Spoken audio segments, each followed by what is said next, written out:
I don't think Oscar was in control going into the corner, so he locked up. And to me, he locked up and therefore hit Kimi Antonelli. Is there an argument to Antonelli could have given him a bit more room? Maybe, but I ultimately don't think he had to. The rules say the car needs to be driven in a fully controlled manner, particularly from entry to apex. That is a long apex on that corner. It's a long sweeping corner. I don't think Oscar was in control. I think the only reason he got up inside enough was because he was going in too hot and wasn't in control. So I agree with the stewards. I think it was a penalty, yes. Can I give you the other side of this, though? Please do. That I think a lot of people are arguing. Yeah. That he was under control going down the inside and that he only locked up because he just didn't have the space.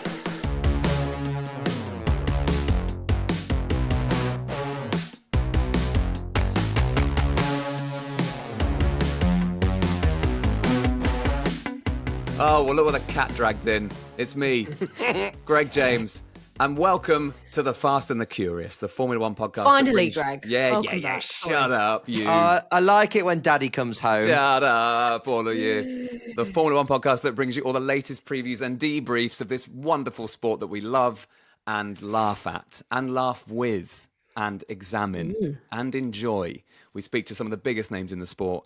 And do you know what? The main thing is we have a bloody good time doing it, don't we?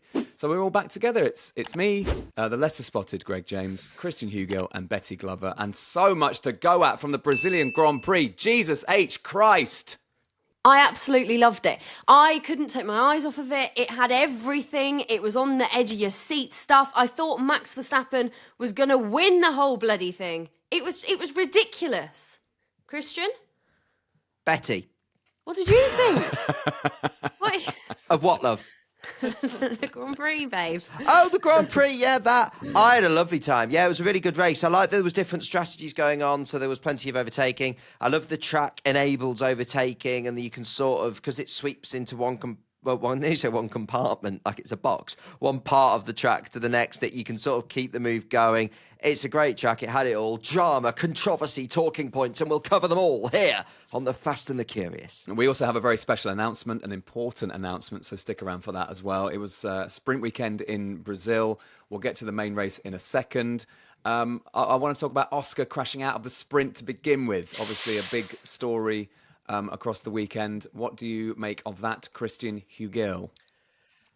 I think it's a sort of racing adage as old as the hills that on a damp track, there are areas of the track where water sort of formulates, and curbs and grass verges are one of those. So it's the sort of mistake you can make in karting, in Formula 2, in Formula 1. If on a damp track you take too much curb, your race can be over like that. It's why motorsport is so brutal. And I think Oscar's discovering just how difficult it is to win a Formula One World Championship, and why so few people have done them, because he's made these mistakes when at times he's looked unflappable. So it's extremely unfortunate, but it's an awful error to have made. So yeah, that'll have been hard. I will say, the way he recovered for the rest of the weekend, his pace wasn't bad at all. He's been closer in overall pace than what has been in recent weekends. So he recovered from it really well. But it was a poor mistake to make while fighting for a world championship. There's no other way of looking at it. What did you make of the banana skin comment, by the way, while we're here? It was good trolling from George Russell, wasn't it? It really was. But yeah, throwing water onto the track in the way Lando did, it's just unfortunate part of racing in the wet, and it shows you that the two cars went off sort of straight after. It's so tricky. I do actually think Oscar put too much on the curb as opposed to just going off. But George's was an oversimplification of it. He just took too much curb on the way in. So it was a funny bit of trolling comment that shouldn't be taken too seriously. But of course, we're in an era of F1 at the moment where everybody takes everything seriously and gets very cross. Yes, so people will take it seriously. Take it all seriously. We must get very cross about the cars and all the rest of it. Oh, actually, just on that, when we started the podcast by saying, "Look what the cat dragged in." That was a sort of nod to a really, really funny comment that I laughed out loud at from Chris Novak on Spotify. And by the way, it's great to have your comments on YouTube and on Spotify when you listen to this on there. A few days ago, Chris Novak says, Is Craig James still the team principal, or has he quietly been hornered? Oh, I'd like to say you haven't been hornered. There are no allegations against me, so there's nothing to refute. It's just the fact not that yet. this hey, shut up. This is very. There's an allegation of bullying from me telling Betty to shut up twice in an episode. That's the only thing you can get me on. But no, it's been this podcast is, as we've said before, it's very much Betty and Christian leading the way with our wonderful drivers and our wonderful guests, and I want to be here all the time. But sadly, all the other things and quite a loud job in the UK that I do means that I can't be here the whole time, but I love being here when I can be. And I've been locked into the season. I've been locked into all the episodes. I love the Jenny Gow episode as well. I love the preview you just did of the race this weekend. And it got me really excited for the race. And I was right to be excited because let's have a summary. It was a sensational race. This is exactly what we want as we head towards the end of the season, isn't it, Christian? Yeah, it was exactly what we wanted. We obviously had, I think, a really crucial moment because in Brazil you can overtake into the first corner, and Lando got ahead into the first corner.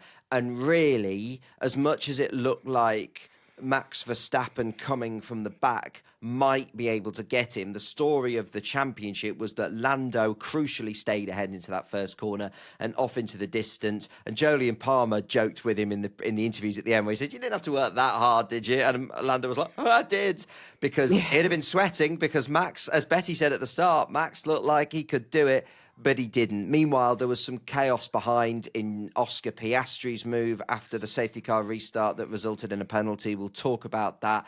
There was lots of contact throughout. There was lots of overtaking. But the key thing for the race in the championship was that Max couldn't quite overtake Lando, couldn't quite out-strategize Lando, and Lando held on. He didn't really hold on. He held the lead into the start, and that was, I think, key to that race today. Let's give you your top 10 in Sao Paulo before we continue. And at number 10, it was Pierre Gasly. Nico Hulkenberg at 9. Isaac Hadjar takes Racing Bulls 10 points up from Aston Martin in the Constructors to 6th. That is at number 8. We have Liam Lawson at 7. Ollie Behrman, 4 points, finishes in a row for big old Ollie. The Big Bear is climbing the rankings. 5, we have Oscar Piastri. 4 is George Russell. Max Verstappen battled his way through to a podium finish at 3. Antonelli with his best F1 result of his career. And a 7th win of 2025 for Lando Norris. And there's your top 10. That was delightful. Any actually. comments, criticisms? I really enjoyed that. Happy with that? No, I enjoyed that. For those that missed this last time, Greg mentioned his job for non-UK listeners. Greg is a radio DJ and used to host the official chart, and will go, and I know this knowing Greg outside of the podcast as well, any opportunity to do a sort of chart show countdown. So I think that's going to happen. Betty, how does that championship look? Oh, well, it looks like this. Lando Norris is on 390 points. He leads Oscar by 24 points. Oscar's there on 366. And then Max Verstappen is 49 points off Lando in third. Now, I'm looking at this thinking, I don't see how Lando can't win it now. No, we can't be saying stuff like that. If we know how volatile this sport is. We've got 3 Grand Prix left and 1 sprint to go. It is looking very good for Lando. It is looking very good for Lando. Oscar, he's going to have to do something quite special. 24, I don't know.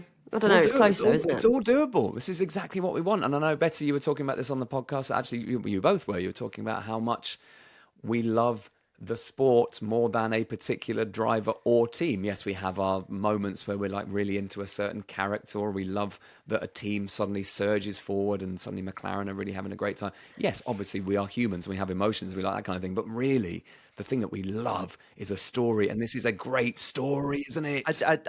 I disagree. To me, I think the most important is I just love the British ones. I think that's the most important thing for me. You've got to be careful with your sarcasm, Christian, because not everyone understands sarcasm. Like stupid people. Right, fine. Yeah. Well, I had an American listener slide into my DMs recently after we said on this podcast that Americans don't like sarcasm, and she said, no, I'm American and I get sarcasm and I love it. So yeah, sure you do. Cool. Now, look, let's look at that championship. So Lando currently at 1. Oscar at 2, drop down. Max now at 3. That 1, 2, 3, that's how it's currently looking. A reshuffle has just happened. The reason that's happened is because of Oscar's penalty and also Lando winning. But Oscar's penalty is the big talking point from this race. The reason why there's a huge gap now, Christian, is because Oscar had that penalty and he finished 5th. So that penalty, should it have happened? Why did it happen? What's your take on it? Yeah, as you say, that Lando was only leading by a point going into this. As you say, Greg, it's been a big shift now. It's quite a chunk. To me, it was a penalty. Now, I've got every sympathy with Oscar Piastri here, and I'm going on the rules. We ask the FIA a lot to be consistent with the stewarding. That's been a thing we've asked for years, and they do publish really quite clear guidelines on this.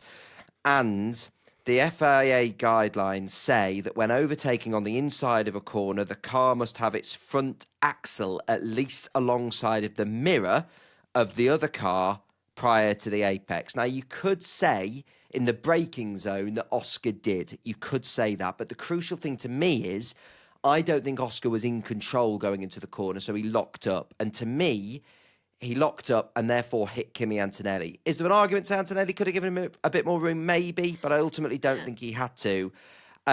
The rules say the car needs to be driven in a fully controlled manner, particularly from entry to apex. That is a long apex on that corner. It's a long sweeping corner. I don't think Oscar was in control. I think the only reason he got up inside enough was because he was going in too hot and wasn't in control. So I agree with the stewards. I think it was a penalty, yes. Can I give you the other side of this, though? Please do. That I think a lot of people are arguing. Yeah. That he was under control going down the inside and that he only locked up because he just didn't have the space. No, that isn't the case. He didn't lock up because he didn't have the space. He locked up because he wasn't in control for me. I think if you watch the move, it wasn't a case of I'm trying to get out of Kimi Antonelli's way. For me, I think he locked up because he'd gone in really, really hot. So I disagree with that. One thing I would say on this, I think I tweeted at first that it was a slam dunk straight away. Now, my gut instinct, I looked at it and went penalty. I rode back a bit. I don't think it was slam dunk. I totally appreciate that in sport, not everyone is going to judge decisions like this, like in the same way. And I do think that when Oscar went for the move, Kimi had left the door open. Fair enough, he went for it. But two things can be true at the same time. It can be totally fair to go for the move, but also not work out. I don't think it was a simple case of... I don't think on the characteristics of that corner, it's fair to say that he only locked up because he was trying to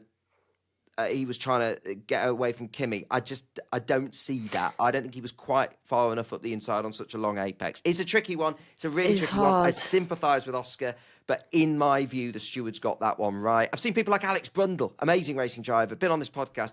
Alex disagrees with me. It's not clear cut. It's difficult, isn't it? Because Piastri is it looked like Piastri was fully alongside before braking. And then sort of Kimi sort of shut that door a bit, and then Piastri locked up. But he wasn't fully alongside on the apex because it's a long apex. You have to bear in mind the characteristics of the circuit, the characteristics of the corner, and the stewards will have done that. If you read the rules as read, I don't think he was fully in control, and at the point of the apex, I don't think he was far enough up either. I can totally see why the stewards have made the decision based on the FIA's rules, which we can see clearly written down in front of us. They're all there for the public to go and look at.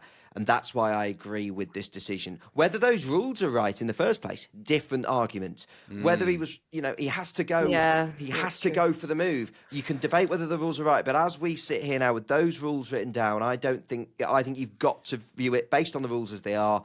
And I think it was a penalty. I do sympathise with Oscar. It wasn't silly. It wasn't reckless. He's got to go for the move. I totally get it. There are going to be people listening and watching this who disagree with me. I totally get it. It's not clear cut. And that's sport. That is sport. That is sport. It's imperfect. Life is imperfect. Therefore, sport is imperfect as well. But I also disagree with you. I'm camp Oscar, and I wanted him to go for that. He's got to go for it now. That was I him agree. Going, it was bold. It was him being I agree. He's got to go my for God, it. I agree. You've got it, it's cut your losses time. am I gonna win this championship or not? And his intentions were, I'm not going to be reckless here. I'm going to go for it. And I feel sad for him. And I thought, actually, it's kind of an amazingly brave move. I mean, it didn't look great because it looked like pinball because Kimi clipped him, then he spun off into Charles Leclerc, and that was kind of a mess. And it was unfortunate that Charles' race was ended as well. But anyway, it was a great bit of drama, really good driving, fast, brutal racing as well around those corners.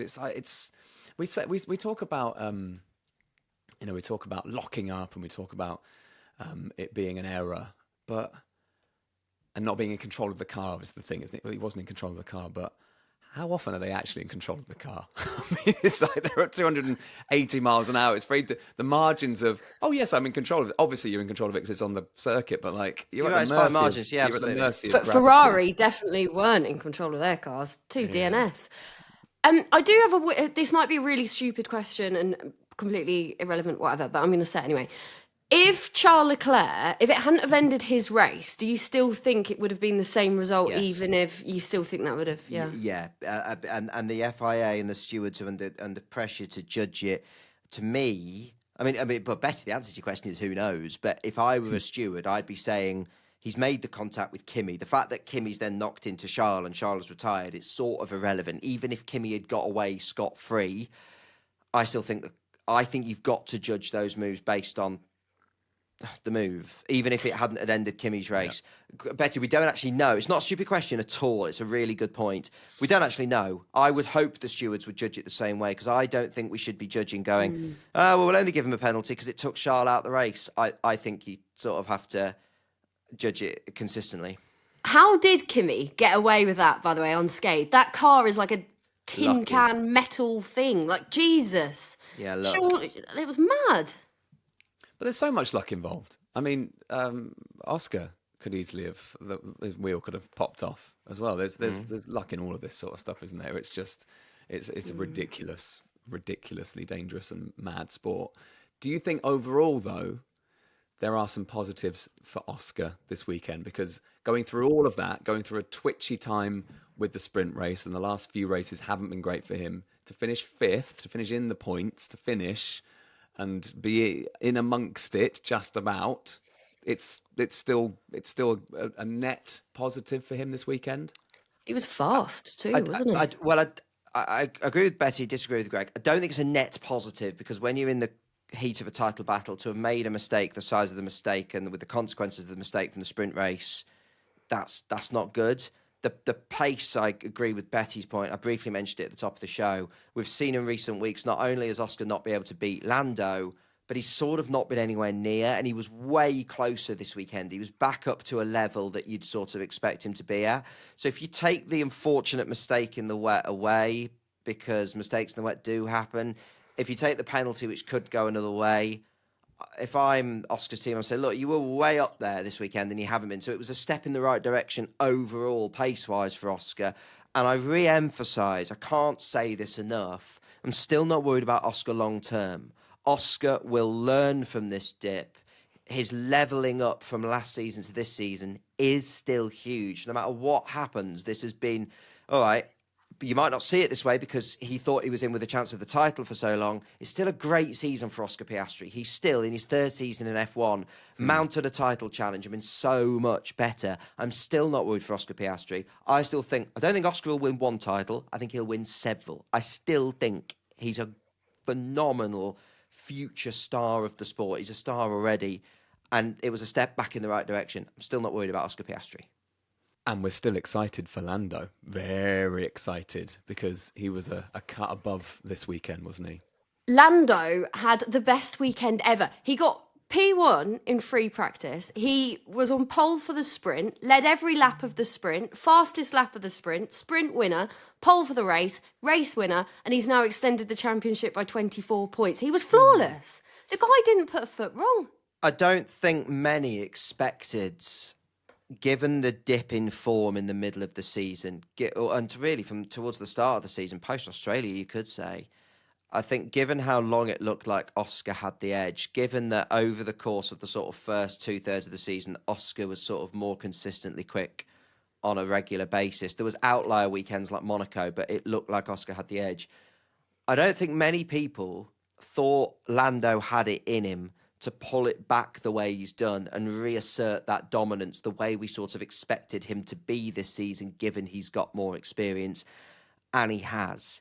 I think he has proven to some people this season, and is continuing to do so, that his ceiling as a driver is higher than many people thought it was. He's unlocked a level of performance to not only pull it back, but then to pull back the form and then sort of break through the glass ceiling of unlock more form than I think people expected. Lando Norris is a bigger championship contender, title fighter than many people gave him credit for. I think he's incredibly impressive. And I will be the first to admit when I've got things wrong, but I've sort of consistently said all season, don't write him off. Don't write him off. I think he is capable of more than this, and he's shown it.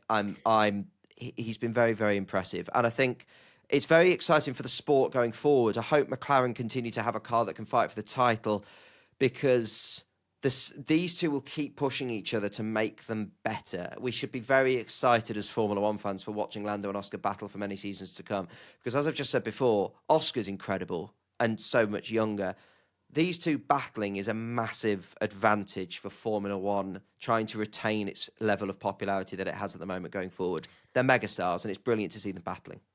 I also just love how chilled Lando seems. Like, he was asked, have you done anything different? Like, what are you doing? What's the mindset? And he's just like, just ignore everyone who talks crap about you, and smiled. He just seems so relaxed, doesn't he? And he wasn't like this at the start of the season. He was very much in his own head. He was calling himself bad at driving and, you know, constantly being critical about himself. And now he just seems so relaxed, and he's in a hard position.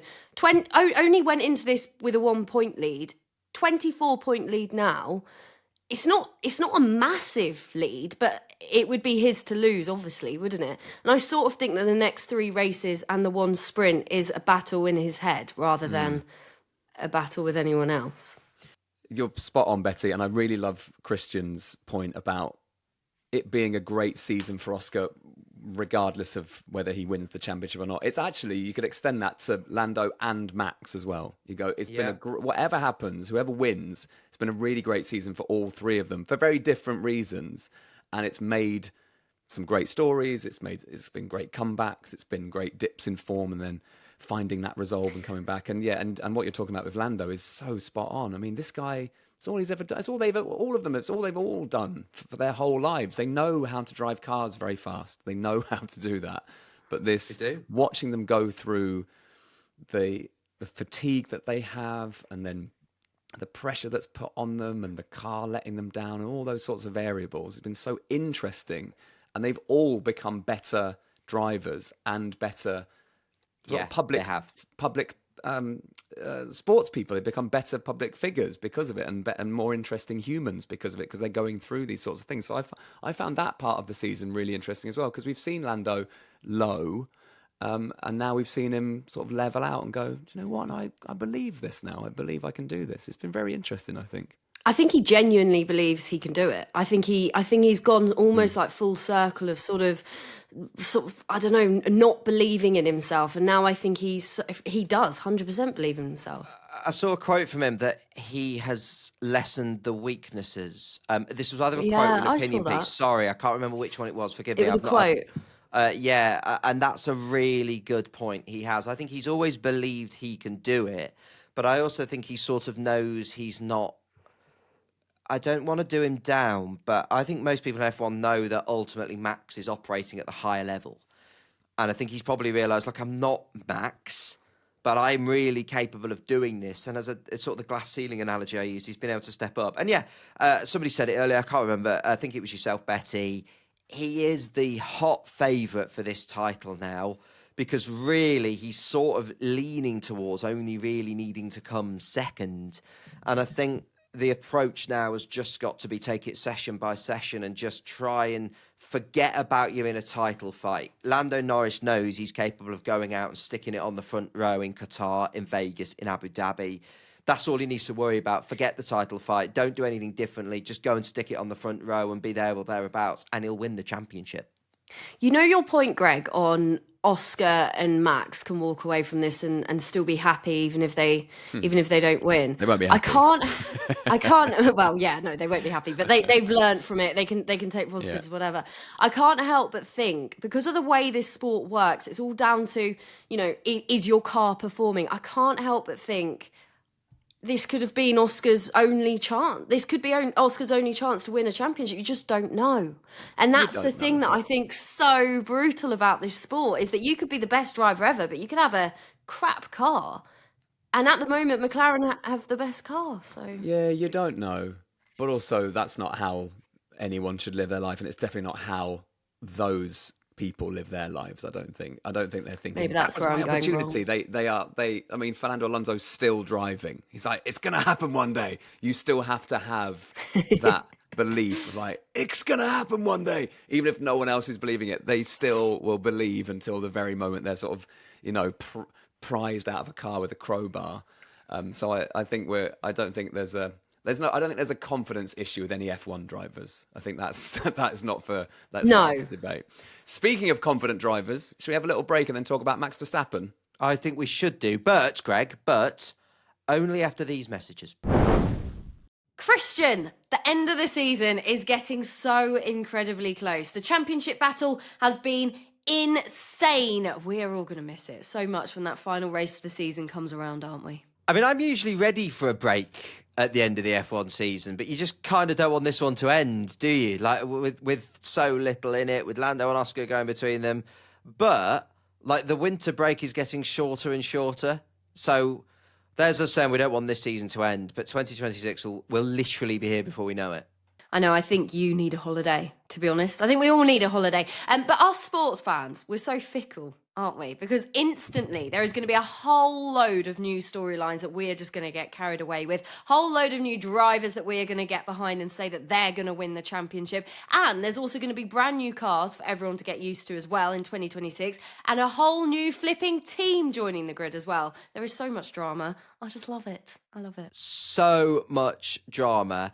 But that means now is actually a good time to start plotting out which races you might want to get to next season, because with F1 only getting bigger and better and more exciting, tickets for Grand Prix, they get snapped up so fast. And that, Christian Hugel, is where our good friends at Gulliver's come in. We've spoken about them a fair bit this season, but if you haven't heard of them, they're basically a cheat code for getting you to your dream race weekend. And what's been so lovely is the amount of you who've been in touch saying you've used Gulliver's and you've either gone or are going to a Grand Prix. You guys are actually getting in touch with Gulliver's, and it's absolutely brilliant. You guys are telling us how brilliant they are, because as we all know by now, they just take the faff out of all of the logistics that come with following F1 around the world. And trust me, as someone that goes to a fair share of races, if I could pay someone to take care of my travel, accommodation, getting me to and from the race, just letting me enjoy the racing, I would give them a blank check. Take all of my money. Here is my debit card, because honestly, it can be a nightmare. It's so worth doing, having Gulliver's just sort it for you so you can enjoy Formula One.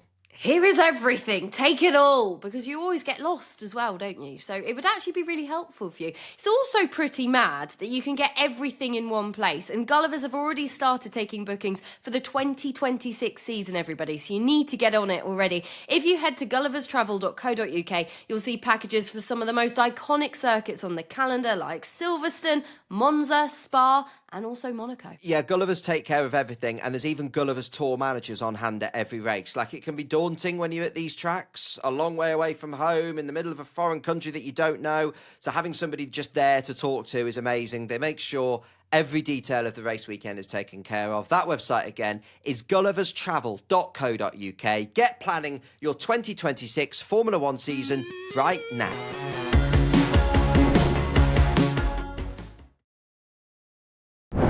Well, those were fantastic messages, weren't they? Welcome back to the Fast and the Curious. What a race for Who Max knew you could spend Verstappen. your money like that? Yeah, well, yeah.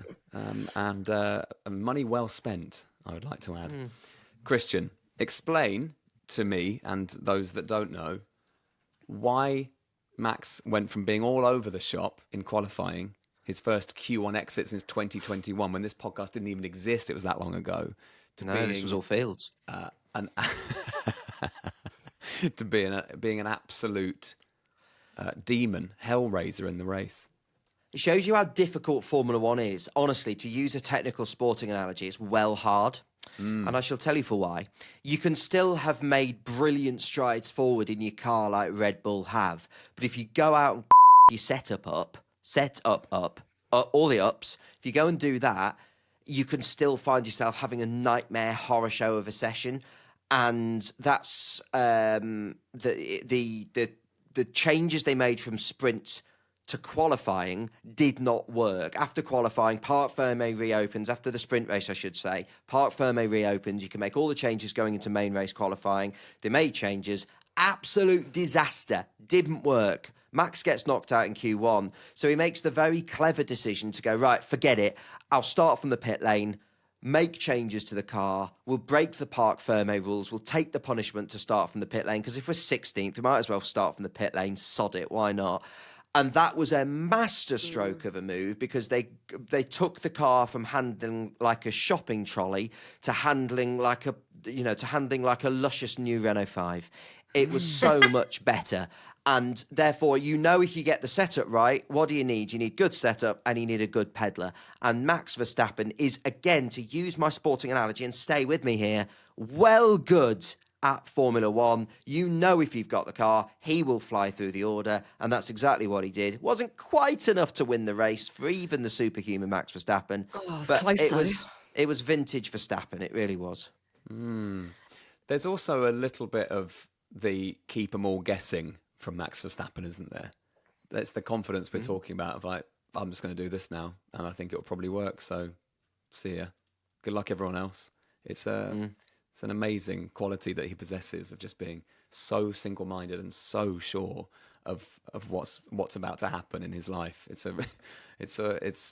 scary how much belief he has, but that's why he's one of the greatest of all time.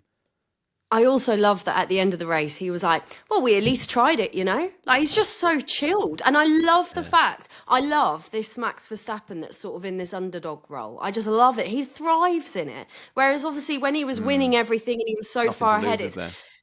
yeah, but he just thrives in this position. Where do you think this race ranks in his career? Because I don't think this race gets much better. It was surely one of his finest races ever. He was absolutely sensational. Oh, it's up there. And we just, before the commercial messages, we spoke about Lando Norris. And we said, all you've got to do is go into session after session, block out the noise. Max makes that look really easy. He's always able to, 90% of the time, he's able to block out the noise. You do see him occasionally, or you're certainly used to, get a bit hot-headed, do the daft thing like he did to George Russell in Barcelona. So he's not impeccable with this, but 90% of the time he just blocks everything out, does his thing, is really, really good at it, is ludicrously fast, and he makes the mental game look easy most of the time. And this was a great example of that. I'd like to ask a question, please, boldly. Greg James, Max Verstappen still in the title race?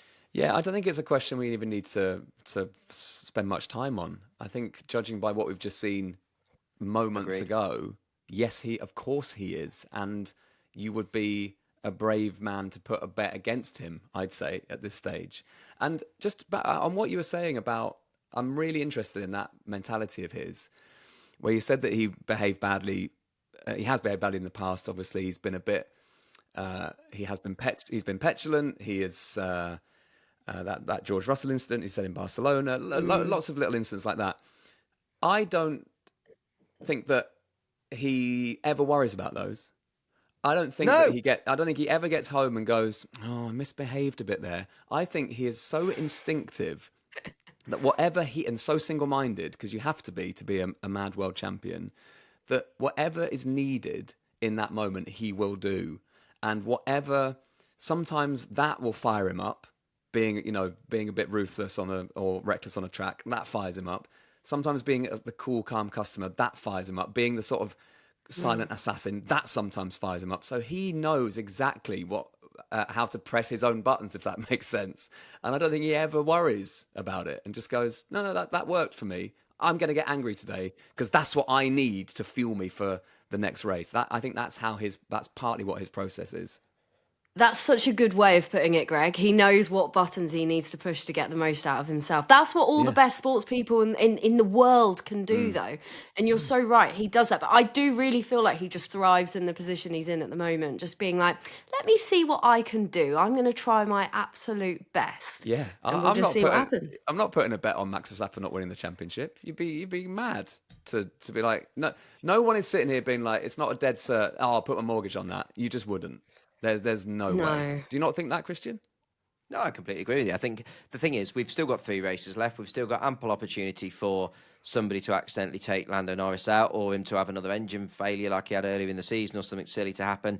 And if that does happen, I think he did need that. But if that does happen, the pace that Max showed in that race today shows you he could win the remaining 3 Grand Prix and the remaining sprint race. He just could. So, yeah.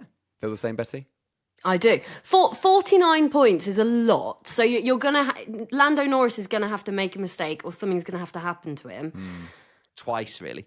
Twice, yeah, in 2 races. But 3 races and a sprint, it's Max, isn't it? It's just Max. He's incredible. Look how twitchy everyone's getting. That race was pretty twitchy today. The nerves are really jangling. I was twitchy.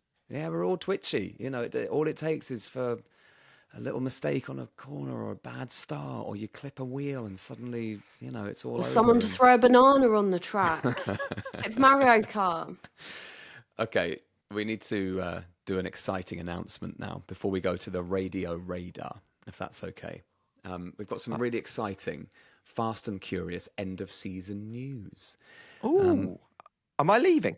You're not leaving. You're definitely not leaving. Good. I've signed you both up for what do they say? For 2026 and beyond.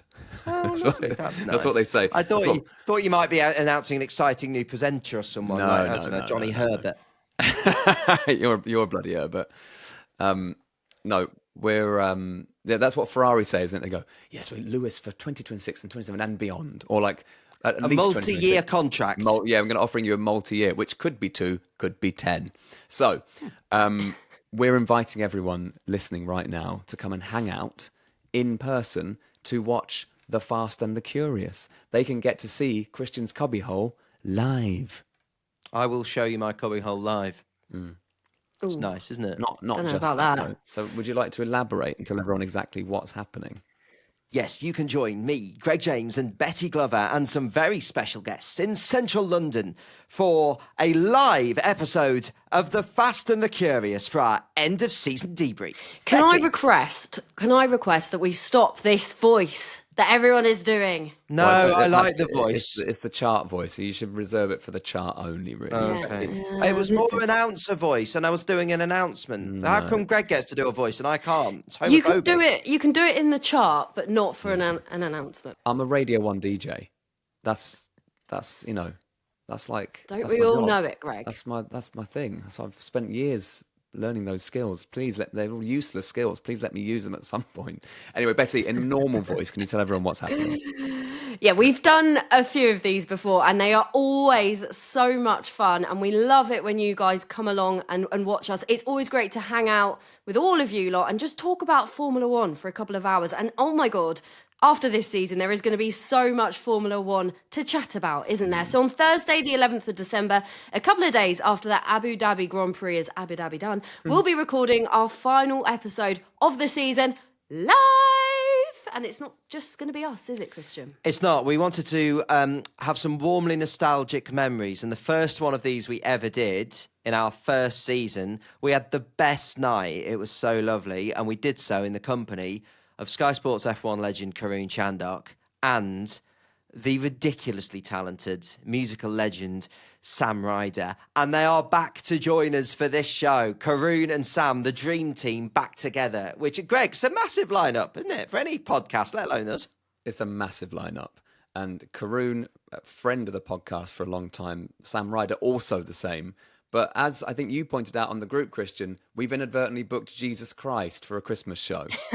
He's in Jesus Christ Superstar, isn't he, Sam? Yeah, just announced. So he looks like Jesus too. He does look like the baby Jesus. Not the baby Jesus. He looks like full No, Jesus. no, just the, he looks like the adult Jesus. No, he doesn't To look me, like it's the baby same thing. Jesus. No, He looks like the baby Jesus. Baby Jesus is a baby. yeah, you look more like baby Jesus. Thank you. No, he looks more like the donkey that carried them. That was uncalled for. That wasn't nice. I look like a wise man, but my coffee machine did recently revive like Jesus on Easter Monday. Right, yeah. I mean, I talk about being on Radio 1 too much. He's talking about his coffee machine too much. That's getting too much airtime. As is, by the way, you're fueling the flames. You're fueling the online chat. You are. I know what you're going to say here. Where I don't think that just because I'm not on this, I don't listen.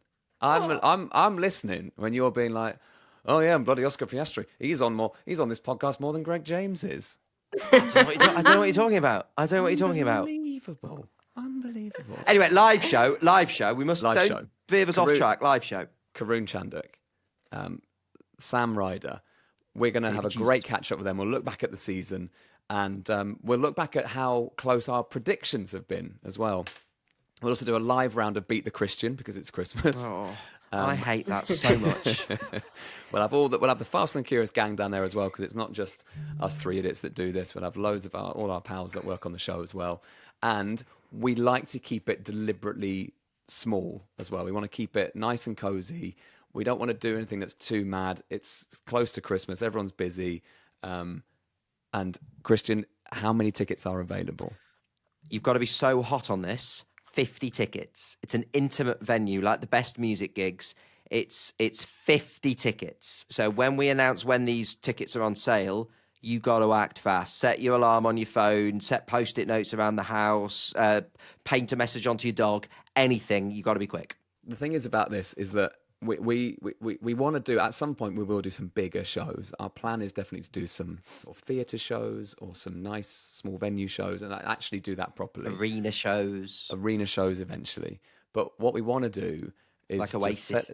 Celebrate this amazing season. All of us get together and you can experience the podcast as you hear it, really. That's the main thing, because when you do a bigger show, you have to sort of change it a little bit and, do mad, bigger things. But actually wanting to just do a proper episode of the podcast with the mega fans, I guess, on the Thursday, the 11th of December. There you go. Yeah, and it is at, so of course the key question here is, where is it? It's at Before the Lights in London. Greg, this is where you go to the gym, isn't it, with fit, famous people?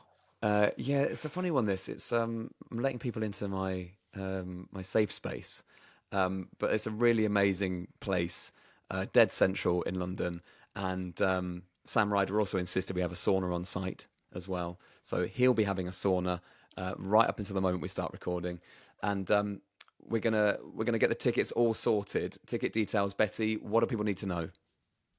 So it's going to be at Before the Lights in central London between 6 and 9 p.m, Thursday, the 11th of December. If you want to come, the tickets will be on sale on Tuesday, the 11th of November at 10 a.m. That is UK time, everybody. I'll be amazed if anyone comes that's outside of the UK, but just in case. Yeah, 10 a.m. UK time, Tuesday, 11th of November. We're recording this on the 9th after the Grand Prix, so you don't have long, guys. A couple of days. Yeah, we'll put the link to tickets in the description of this episode. The link will also be in our bio on Instagram. All the details you need will be on Instagram, TikTok, Twitter, and Facebook. So make sure you're following at Fast Curious Pod so you don't miss any updates. Hopefully we'll see you there, and hopefully we'll see you on the other side of these advertising messages when we'll talk more about Formula One.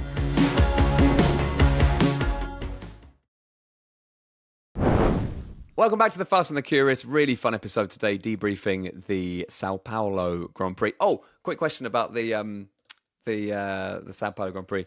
Paulistas.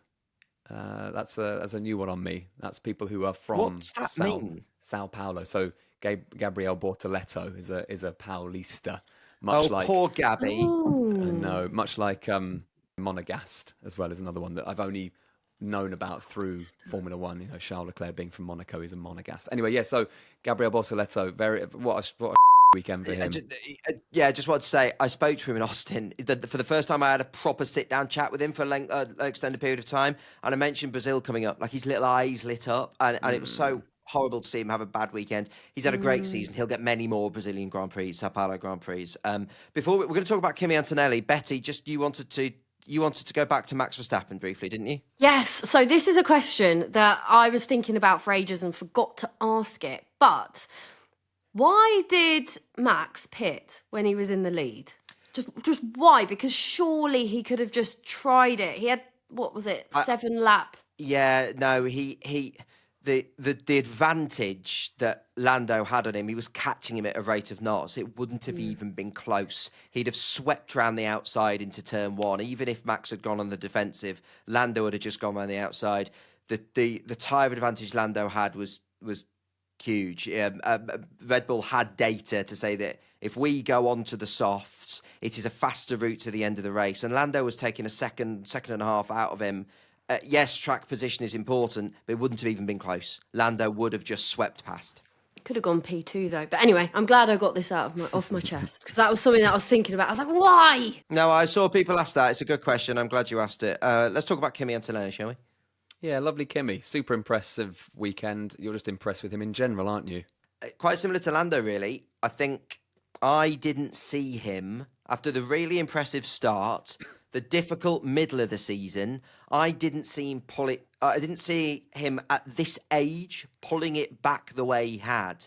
So to get back to the level he was operating at, of sort of being around fifth or sixth, but again, he's sort of pushed through the glass ceiling and taken it a step further. And this is the first weekend in his Formula One career where across the weekend, it's just like, oh, you're quicker than George, which I'm worried about. If I'm George Russell, Kimi was on it this weekend. So by far his best weekend in Formula One, even more impressive considering what he's had to battle back from. I think people I think have maybe put too much expectation on Kimi Antonelli considering he is only 9.5 years of age. But this weekend was, I just think, really impressive. He's younger than baby Jesus.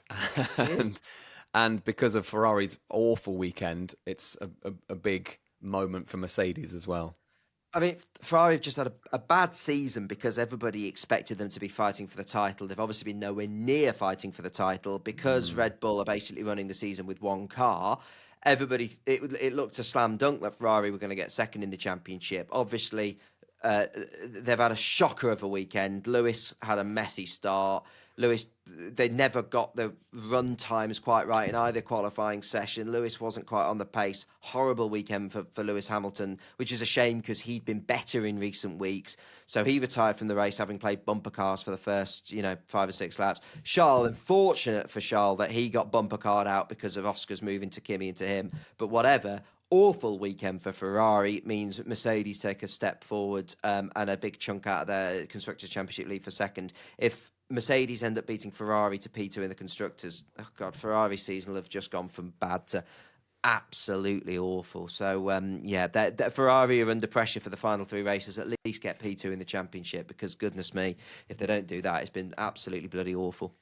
Betty Glover, can we cross live to your radio radar, please? What did you enjoy this weekend on the radios? The radio radar was lacking a little bit Quiet. this weekend. I'm gonna be honest. There wasn't anything that sort of majorly stood out. But the best one was Isaac Hadjar. His engineer went, "Isaac, head down. We have much better tyres." And he replied, "Don't shout at me. Thank you." Well, this is it though, makes me because laugh. everyone, as I said, everyone's a bit twitchy.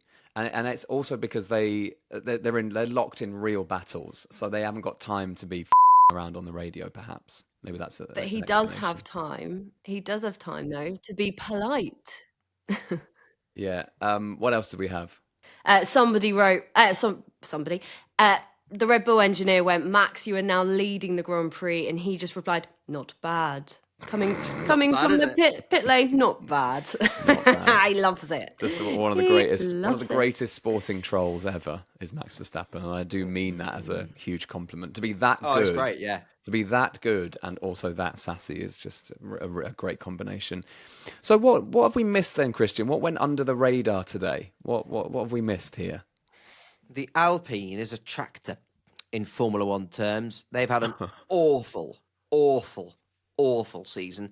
So anyone who scores even close to a point in an Alpine has done well. So well done to Pierre Gasly for getting into P10. An excellent weekend from RB. I just think there's a lot of talk about the seats, and I really hope Liam Lawson stays. A good weekend from him, P7, Hadjar 8. They deserve credit for that. But just a sign that Liam, I think, deserves to be in Formula One. I hope RB stick with him. But the person I really want to highlight is, and we spoke about him in the preview show about his links to Ferrari, Ollie Behrman's impressive back third of the season just continues. Another weekend where he's just looked a cut above Esteban Ocon. He is really, really impressive. And I sort of thought we maybe get a dip at some point from Ollie, where it's just every weekend at the moment. He had 4 points finishes in a row. That's massive, and we've spoken so many times on this podcast about the importance of the Constructors' Championship at that, back half of the championship. Especially as Williams have struggled in the last couple of Grand Prix as well. Haas have taken advantage and scored some points. I'm really impressed with Ollie Behrman at the moment. He's been brilliant. So well done, Ollie. Yeah, good lad. And that is the end of today's episode of The Fast and the Curious. A really fun debrief of a really fun race. And a reminder, tickets for The Fast and the Curious live at Christmas will be coming out on Tuesday. If you're listening to this on a Monday or late on Sunday evening, that's this Tuesday, 10 a.m. UK time. The link will be on our Instagram, our TikTok, our Twitter and Facebook pages, as well as the show notes as well. So make sure you're following Fast Curious Pod on there. We'll be back in just over a week's time to preview the Las Vegas, baby, Grand Prix. Christian, you're going to be there in Vegas as well. I will be there in Vegas, where this year my overwhelming aim of the weekend will be to not catch tonsillitis. Because if you remember, when I came back from Vegas, Greg, we were in the old studio and you worried I was disappearing in front of your eyes. I got the most ill I've ever been last year and got tonsillitis and looked like Casper the Friendly Ghost when I returned to the podcast. So, stay tuned to see if I stay alive over the course of the weekend. I am dreading that, by the way, that race, because it's 4 a.m. UK time. Oh, forget it. Forget it. Yeah, but you can't avoid spoilers nowadays. Well, I mean, do you know what? I might actually be up because it's the Ashes as well at the same time. So you can double screen at 4 a.m. in the morning. Double screen it, yeah. Well, we'll see. Anyway, thanks for listening. Enjoy Vegas, and thank you for your continued support, everybody. We're having the best time ever on The Fast and the Curious. Thanks for watching on YouTube. Thanks for listening on Spotify, wherever else you have listened to. And we'll be back very, very soon. Bye. Goodbye.